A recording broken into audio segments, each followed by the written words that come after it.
Hey, this is Christian Gehring from ABC Swolled. I'm sitting here with Elias, and you're listening to the Man Cave Chronicles. Welcome to another episode of the Man Cave Chronicles. Welcome to the party, pal! You're my boy, Blue! Yo, Adrian! A podcast with interviews of amazing guests from the world of pop culture. Oh, yeah! TV. Nice! Movies. Oh, I love the movies! Comedy and more. From deep inside the Man Cave, your host, Elias. Christian, welcome to the cave. Hey, man, thanks for having me. How are you, man? What's new with you?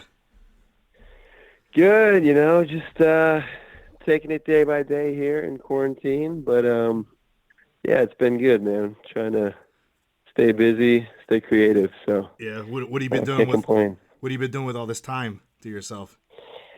Luckily, right before, this all went down, me and two of my buddies, we were filming a pilot, like a television comedy that we wrote, and we filmed it, and I am in charge of editing the whole thing. So it's actually been kind of a blessing, and I've been doing a lot of editing. That's awesome. And yeah, a lot of drinking and cooking and watching trash TV, man. So it's been good. That's all you could do, right? That's it. That's it, man. So yeah, you've been busy the last few years. You've done some various TV roles, and you have a recurring role on Swolled, and we'll talk about that, which is a spin-off of the Goldbergs. But I want the listeners to get to know a little more about you. Where are you originally from? So I grew up in Alexandria, Virginia, right outside of Washington, D.C. And I've been in L.A. for the last, almost 10 years now. Oh wow! But yeah, I grew up back east. How was it growing up in that area? It was good, man. I don't know. I didn't know any better. Yeah. I never really went to the West Coast like my whole life, and so I loved growing up back there. But as soon as I got out here, I was like, damn, why didn't we live out here? But Right. But yeah, it was great. I loved school in DC, and I made like some of my best friends are still, they actually moved out to LA, and we all hang. So yeah, I can't complain about life out in DC. Yeah. So growing up in that area, like, what were you into as a kid? Growing up, I bounced around a lot, kind of like the one thing that like grounded me was martial arts. I actually got into like Taekwondo and Hapkido and Kung Fu. And so that between that and, different sports like basketball, in high school I did track, and I was too skinny to do the cool sports. So I did like track and tennis, and yeah, man, I always wanted to pursue acting or like get into acting. I just didn't think it was in the cards, and I also had like the worst stage fright of all time. So I was just like, I was like, well, that's just, you can't do that. That's not in the cards for you. And I kind of made my peace with that. But So what made you change your mind? Gosh, so I went to college and at James Madison University in Harrisonburg, Virginia, and I was doing media arts and design, like videography and editing. And it was interesting, but I just had this like bug in the back of my brain of like, dude, you're going to like graduate soon. And like, what do you really want to do, man? Like, what do you really, really want to do? 'Cause go do that. And there was just this, I was watching Entourage at the time. Oh my God. It was like one of my awesome favorite show. shows.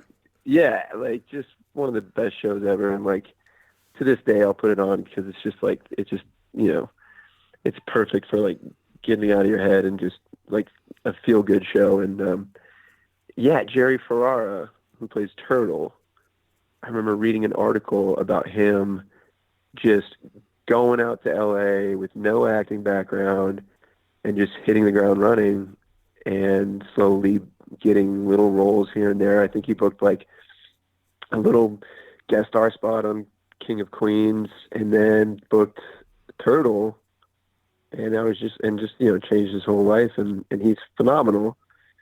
And I don't know, man. I was just like, man, if he can do it, I gotta give it a shot. And so I was just like, let's just go all in and see what happens. So when you finished college, did you even take any acting classes while you're in college? You just went right out to LA? I did. So like senior year rolled around, and I was like, and like junior year was when I kind of had that realization, like, what do you really want to do? And I was filming like a bunch of short films and stuff for my classes that I was taking, and editing them, and like finding that I couldn't cast good actors, and I was like, well, I'll just jump in here, jump in there when we needed an actor. And then I really loved that, and I was like, yeah. So senior year, I just took a few acting classes, and I felt like, I got some good feedback from the class and like the teachers, and I just remember them being like, yeah, you have like a natural ability, like you should really just, get some training and go pursue it. And so, yeah, just as soon as I graduated, I drove out to LA and with two of my buddies, and we found a shithole in the valley, and just started the struggle, the classic struggle. You've been there for 10 years now? It'll be, gosh, I guess not 10, I guess 9. It's 9. Wow. So almost wow. 9. Yeah. Hey, when you told your parents that's what you were going to do, what was their reaction? They said, you're absolutely fucking not doing that. And they were like, what are you talking about? We don't support this. Like, yeah. Do you even know how to, like, what do you mean you're going to drive, 3,000 miles across the country? Like, you don't know anybody out there. You don't know how to act. Like, what are you talking about? And then, it took me this summer to convince them, for us to convince them, but they could see that I was just going to do it. And, it was the typical, like, well, go do it and we'll see you in a few months. Yeah. And I was like, yeah, all right, cool. I'll go check it out. And, a few months turned into 9 years now. Yeah. So when you first got there in LA, what was the first few things you did out there? First thing I did was I found a job at this restaurant called Mexicali. And then from there it was like, oh my God, what the fuck are we doing? Like, we don't know anyone. So then it was like, find a school. And we found we joined Beverly Hills Playhouse, which is this great school in West Hollywood, and made a lot of connections there and kind of just got our feet wet.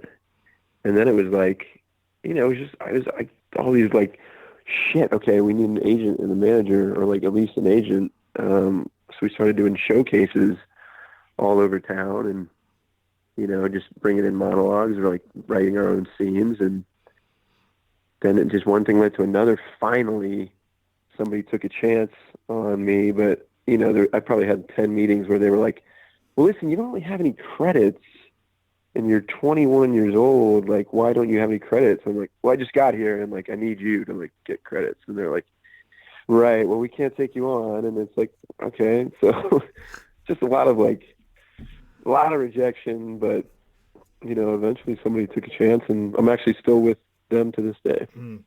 So now, correct me if I'm wrong, I read online that your first debut was on 90210 back in 2012. Yeah, man. How was it being on something like that? It was good. It's like, I don't know. It was such a small role. I think I played like the jealous boyfriend of like the lead guy was like hitting on my girlfriend, and I'm like the jealous boyfriend that like jumps in and tries to fight him. Yeah. It's like the classic kind of high school douche, which I tend to play a lot of. So, but it was cool. It was just cool to be on set, man. And just kind of like, I remember getting that job and just being like so mind blown that I was going to be on an actual set. Yeah, it was a real trip for sure. Now you've done a couple other things before Swolled, like Modern Family and Bosch, and a couple other things. Like what have you enjoyed the most? I think Schooled obviously is like top dog for me, just because it is such a it was my first role where I could really like, I don't know, I felt like I was like integrated into the cast. But before that, I would have to say it's either I did it. It's either Modern Family, because that was just like that was one of my favorite shows, and working with Eric Stone Street was just like an absolute dream, and getting to hang with him and seeing him turn on cam, and then, you know, we called cut and he's like the biggest bro of all time. It was such a trip. And then I did this show called The Brink. It was only on for one season, and it was Tim Robbins and Jack Black and Carla Gugino, and I played this role of Billy, who, it was like Big Dick Billy, and I had to audition for this, and it was like in the description it said that this character has like a huge dick, and he had sex with Tim Robbins' wife, who was Carla Gugino, and Tim Robbins is like, his character is totally cool with it, and they're just like buddies until he realizes that he has this big dick. And so I like auditioned, and I auditioned in front of Tim Robbins, which was like probably the most nerve-wracking thing I've ever had to do in an audition room, because it was just like this legend in front of me. And he was like, you like my audition? And he was just like, you know what, man, like, do you do improv? Are you cool with some improv? And I was like, shit, you know, okay. Cause that's like, yeah, I'm cool, let's do it. But at the same time, it's like, you never know what they're going to throw at you. So we did a little improv, and I said something where it was just like accidentally the most perfect comedic timing. Like, I think my exit was just like so perfect, and I didn't even mean to do it. Yeah. And it just, you know, the room just cracked up, and I was like, I just got out of it. I was like George Costanza. I was like, oh my God, okay, they're laughing. Like, get the fuck out. Yeah, that's what it reminded me of before you even said that. I was like, oh yeah. Yeah, you know what I mean? I was like, all right, see you later, guys. Like, I'm done. Like, I'm out. Like, I was out the door as quickly as possible. That's awesome. And then, but I knew, I was like, okay, so I think that was as good as it gets. And then, so I got to work on that, but they had to. The reason why it's one of my favorites is because it was just so insane. They had to mold this 12-inch rubber prosthetic dick to my own area. And I had to walk around on set with like these legends, just completely, basically butt naked with this giant rubber dick on all day. And it was just like the craziest shit ever. And like, you just never know what's going to happen in Hollywood.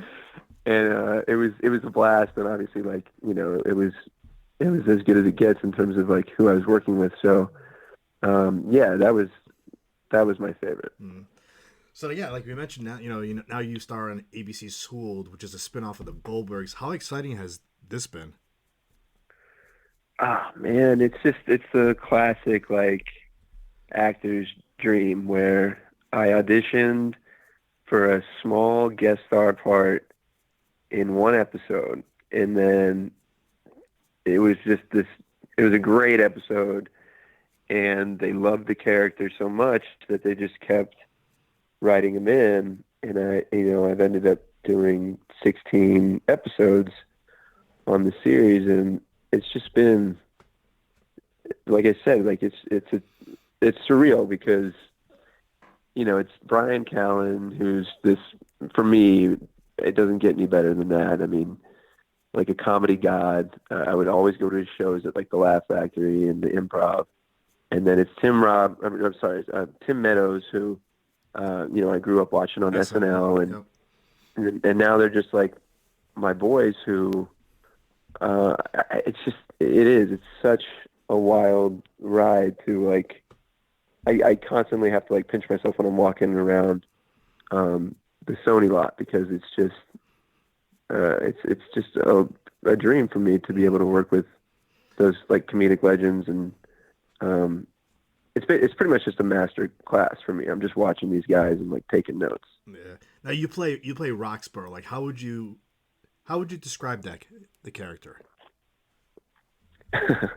um, Roxborough Ronnie is this, I don't know, high school, either junior or senior. We don't really know, but clearly he's been held back for forever because like I'm 30 and this guy's supposed to be in high school. So yeah, he's this like dumb, the quintessential like dumb jock who's been held back, and he's basically, it's been such an awesome character to play because there's like the classic dumb high school jock, like heartthrob, high school, the quarterback, right? And then this guy is all of a sudden like super into musical theater and can sing and dance, and he has a sidekick named Weasel, and the two of them are basically just Dumb and Dumber, and so it's just been so much fun to play around with these characters. And to be honest with you, I don't know where they're going with these guys. Like the homosexual undertones are starting to be like what, like we always joke in like on like table reads and stuff. It's like, when are Ronnie and Weasel like gonna come out? Like that's got to happen soon. But it's and it's just so fun. And like Gabe Gibbs, who plays Weasel, is this Broadway kid who just came off of Book of Mormon, and he can sing and dance, and it's just like the most absurd characters. And I haven't really gotten a chance to play anybody like Roxborough, so for me it's been just total blessing. Is there anything you would change about him, if you could? About Roxborough? Yeah. Gosh, that's a good question. I don't think I would, man. I really don't. I think the writers like, they really are great on the show, and they know what they're doing. They like, it's right on the line of like, okay, this could be really hacky or cheesy, and I don't know. We get to go to a place where it's broad, but it's still grounded in reality, which I love. And no, I don't think I'd change anything right now. It's been really fun playing him. So the show takes place in the 90s, and it's like even like I went back and I watched a couple of the episodes because me and my wife watch the show. We love it because we're huge Goldberg fans, and then the spinoff was just even awesome. Right, Because I grew up in the 80s and the 90s, and it's like your character looks like you did just come out of like Varsity Blues or like those other 90s movies that came out, and it's like the way they portrayed the characters, it's great. Like, what's been like your favorite thing about playing this character, like the teenager in the 90s?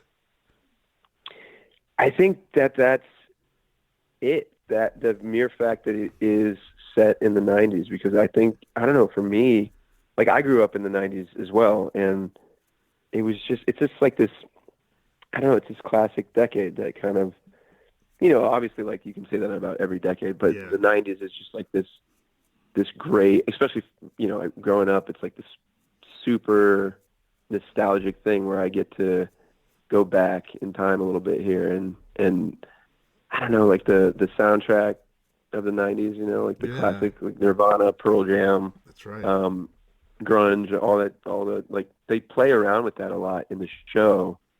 And like they do this whole bit about like Alanis Morissette, and they bring in all sorts of people. Like they bring in who they have. Oh, they had Boys to Men on one time, and we got to like hang with them. And we even like formed this boy band, based around kind of the Backstreet Boys. That's right. That was my next question. And the Backstreet Boys music videos, yeah. So for me, just like the nostalgia of the 90s has been like so cool. And I don't know, there's something about the 90s that really, how was it? I think everybody has that. How was it filming the Backstreet Boys episode? And did you have to like learn dance moves for that episode? Yeah, man. So what's the song? I think it's I can't remember the name of the song right now. It's like, I don't know why it's escaping me, but there's this horrible Backstreet Boys music video where it almost looks like they didn't try. Like I love the Backstreet Boys. They, their songs are like iconic, but there's this one music video where they have like folding chairs, and they're trying to dance with them, and it's just terrible 90s like transitions and stuff. And so we had to kind of recreate that entire music video and learn the choreography to all of that, and we do it in like the cafeteria. And it was just so absurd. And Brett Dyer is an actor on the show. He plays one of the teachers, and he's just like hilarious. Like his physical comedy is just impeccable. And so, working with him and working on the choreography was a lot of fun. Yeah. What's been your favorite scene you think that you were in?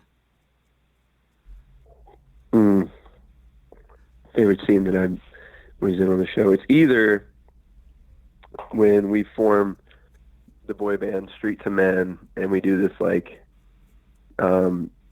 we do this kind of green screen 90s music video with Thomas Barbuska and Gabe and we all do this ridiculous music video that we had to learn all the choreography for. It's either that or probably my favorite scene that I did is the original like introduction to the character Ronnie, where the first episode that I booked, Ronnie comes in and you think he's just like this quarterback that they recruited, and they're like all psyched about the coach recruited him, and then right in the middle of a workout, they're working out in the gym, and in the gym they're also doing a rehearsal for the musical Rent. Like the musical theater club is doing a rehearsal for the musical Rent, and as they're right in the middle of this big song, just practicing the song, Ronnie gets up from like bench pressing and just starts belting out this musical number. Yeah. And yeah, man, I don't know, something about that scene was just so like classic, and it just worked so well in the episode. So I just thought it was so funny that this stupid douchebag meathead was all of a sudden belting show tunes, and that was super fun, man. So in your acting career and everything, like, what do you enjoy more, like self-tape or auditioning live in front of people? Gosh, really good question. You got good questions, man. Years ago, like just starting out, I would have said acting or auditioning in front of the casting director live, because I don't know, I was like, yeah, well, you get a feel for the room, and you get to actually meet the casting director and really like present your best self and like get to know them, right?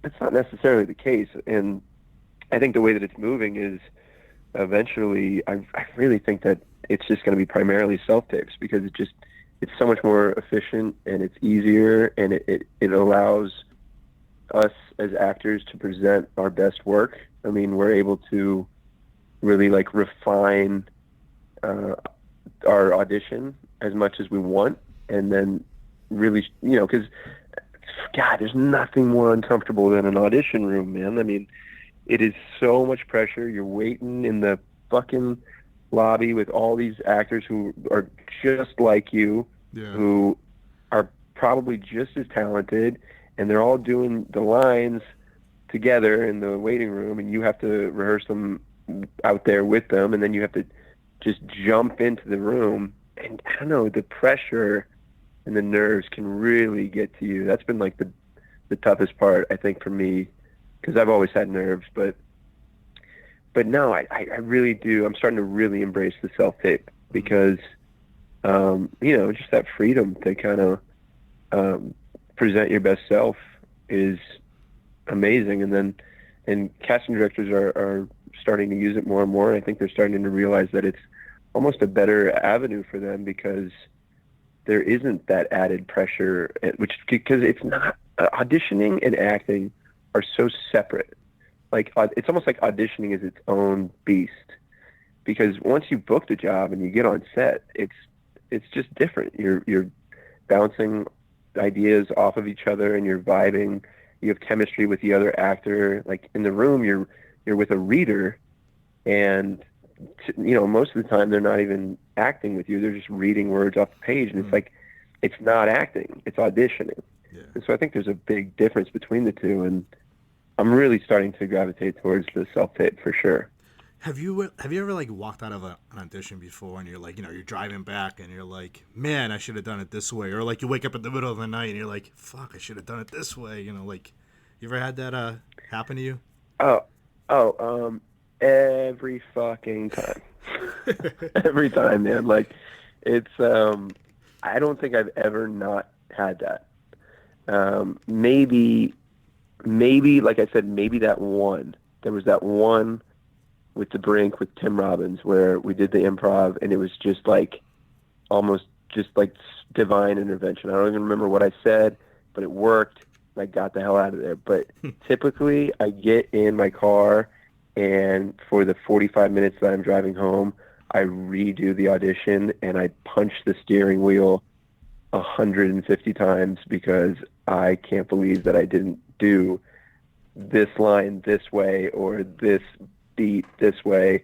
There's nothing worse than the audition process. Anybody in this town will tell you that, because it's, you drive an hour out of your way to get in this stuffy room and present this, 5-page dialogue that you've been working on for the last 24 hours straight. You haven't slept, and you get 3 minutes to present it, and then you got to drive all the way back with a ton of regret. And so, I don't love that, but it's part of the game, man. That's right. It's part of the mental game. What do you do like before you do your audition? Do you do anything like, like some people say they don't talk to anybody, other people say, like, oh, I drink my favorite drink before I go in there, they have like a weird thing that they do. What's your thing? So I don't really have like a superstitious ritual or anything like that, but what I will do is, and it's kind of like develops over time, I have these like tongue twisters that I do in my car just to like make sure that, just for me, it's like this safety blanket where I know, okay, I've done all those. They're so tricky. Like, I won't swallow my tongue or I won't trip on anything. And it just gives me this like confidence that, okay, as long as I've done the work and I'm as prepared as I possibly can, and I know the words backwards and forwards, like the words are just going to pour out of me, and I've carved it out, and then I have that extra like little edge of like the tongue twisters that make sure I'm just like clear-headed. Then I don't know, I can go in there with, obviously my nerves are still jacked, but like, I can go in there as confident as I possibly can. So while you're doing all this, like, how do you try to improve your acting skills every day? Are you still taking acting classes? Yeah, I am, man. Obviously that's kind of come to, well, this is a little bit of a sad topic, but my acting coach passed away recently. Oh man, sorry to hear that. It's okay, man. We didn't know, and I think he was really struggling in life, and he ended up taking his own life. His name is Stan Kirsch. He's a legend in the acting community, and it was an absolute tragedy. But I don't know. That kind of had me take a step back from classes, and then obviously this global crisis hit, and so I haven't really gotten back into class. But I try. I think the best thing that you can do as an actor right now is create your own work. I think whether that's like Instagram or TikTok or YouTube videos or like sketches, like just write. I just started writing with my buddies, and we film these little 2-3 minute sketches, and we put them on YouTube, and nobody cares, nobody watches them, but some people really get a kick out of them, and we have this like little small community on Instagram, and it's just another outlet where you can be creative and make your own work, because that's a big part of acting in LA or New York or anywhere, is an actor wants to act, and there's not a lot of opportunity to do so. I mean, there's so much competition. There's limited auditions. I mean, it's difficult to really book work. And I think right now is kind of a beautiful time where you can make your own work and present it on so many different platforms that it's kind of crazy not to do that. And so I think that was, for me, the mental game is so intense, like the rejection and the uncertainty, and there's no job security. All of that can really get to you, and the best thing that you can do is just channel it into different creative outlets so that you don't lose your grip on, or like lose your sanity a little bit there. Do you have a dream role you want to hopefully play someday? A dream role. It's a good question. I think for me, if I could get in a Guy Ritchie film and play a lead in a Guy Ritchie film, it would just blow my mind, because I don't know. I don't think there's anything cooler than that. I mean, it's like the alpha male, badass, like just incredible directing. Like the storylines are so, I don't know, man. It's just so like cool that for me, I just watched The Gentleman with Matthew McConaughey and Charlie Hunnam and Hugh Grant, and it was just so cool. And I don't think many people can pull it off like Guy Ritchie. So for me, that's like the mecca. That's awesome. Did you ever see, what was it, Memento with him? Yeah, dude. Oh my God, how crazy was that movie? So good, man. And like Snatch and Lock, Stock. I mean, there's something about his films that just nobody else can do it like him. And yeah, that's another thing. Like Brad Pitt, man. If I could get to play something cool, like I think it doesn't get any cooler than Brad Pitt. So like something like a Brad Pitt role where it's just like that classic cool guy. Maybe one day. So what's next for you in 2020? I mean, I know a lot of work has paused because of that damn virus that's going around. But I know. Well, yeah. I hope you're staying safe, man. I know we're all like, it's getting a little crazy, but yeah, I think we'll get through this. Yeah, so right before this hit, it was sort of pilot season, and I actually ended up booking a series regular role on a major I can't say too much, but it's a major network pilot, and stoked, man. I I don't know what's going to happen. I think it's all up in the air right now, but obviously it was supposed to film last month, but it's going to get pushed back until God knows when. But it's my first series regular role. It's my first pilot, and yeah, I'm stoked. I think the idea, obviously I can't say too much, but the idea behind it is very unique, and I think it could be something that people would really love. So yeah, I'm psyched about that. We'll see what happens though. Yeah. So like when you're not working, like on your downtime, what do you enjoy doing? On my downtime. Yeah. So like I said, man, so I have two buddies who I moved out here with, who are my writing partners. And, yeah, we just film our own sketches, our own, comedy sketches. And we were working on this pilot that I'm editing, and it's kind of like The Hangover meets Weekend at Bernie's. Yeah, and so we're stoked about that. But yeah, typically, man, I don't know. I try to stay creative, but also I try to live life as much as I can. I mean, obviously, right now it's a little tough, but yeah, I surf and just hang out with my buddies in Venice, and I have a really good core friend group out here. That's awesome.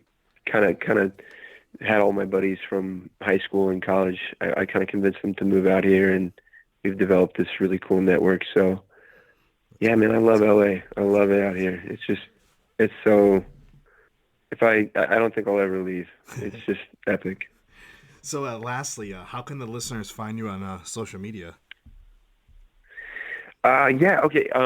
So on Instagram, I think my handle. I'm not the best at social media, but my handle is @GehringCD, which is GEHRINCD, and I also have an Instagram page with my two buddies that I was talking about earlier. It's called Mr. Good Boyfriend, and it's sketch comedy, and we'll be presenting that pilot on that platform as soon as I'm done editing, which could be any day now. So yeah. I'm also on Facebook, but like I said, I'm trying to get better at social media. So hopefully soon. All right, Christian, man. Thanks for coming on. This was fun. Dude, thank you so much. It was such a pleasure, man. So yeah, and stay safe out there, all right? You also. Please be careful.